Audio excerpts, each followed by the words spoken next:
It's not doom and gloom for Hong Kong, so says Chief Executive Carrie Lam as she defends the new security law imposed on the city by Beijing. It came as real details of the law outlining the new measures that the police can take were revealed. Now, they include sweeping new powers that allow them to conduct searches without a warrant, restrict suspects from leaving the city, and to intercept communications. Those new rules also giving police the power to punish internet firms which don't comply with their requests, including by jailing employees. The short-term platform TikTok has gone further, saying it will now pull its app from download stores in Hong Kong. For more, let's speak to our business editor, Stephen Carroll, who's joining me here on set. Stephen, just tell us first of all what these companies have actually said.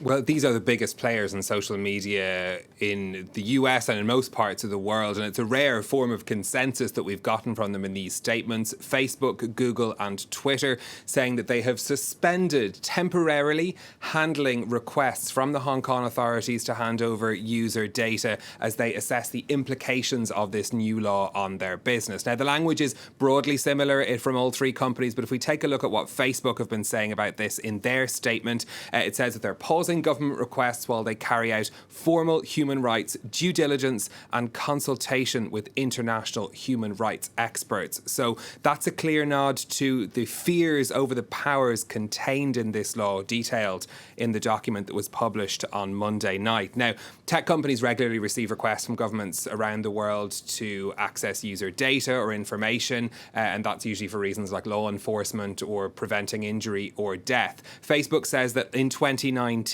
it received 384 government requests from Hong Kong for data. It says it handed over that information in around half of those cases.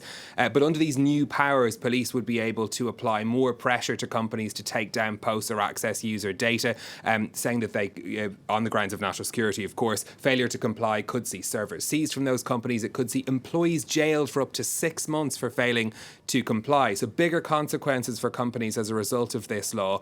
Now, internet privacy activists have welcomed the step taken by these tech companies.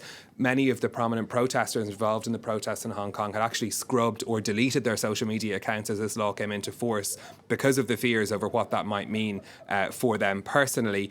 The messaging app Telegram is important in this as well because that was used by many of the protesters in Hong Kong. They've said they won't process any requests for data either. But these social media platforms aren't blocked in Hong Kong in the way they are in mainland China, but the companies have to walk a very fine line with authorities, and that's sort of what we're seeing in these statements that are coming out now. The fact that they've taken a united stance is important. The company's also balancing the requirements of their shareholders here. The US, or the video calling app Zoom, got into some trouble with US lawmakers because of agreeing to Chinese censorship over the past couple of months, and other companies will be trying to avoid that same sort of criticism. Let's talk about TikTok. They've gone even further, haven't they? They've said they're going to stop operations in Hong Kong altogether because of this law.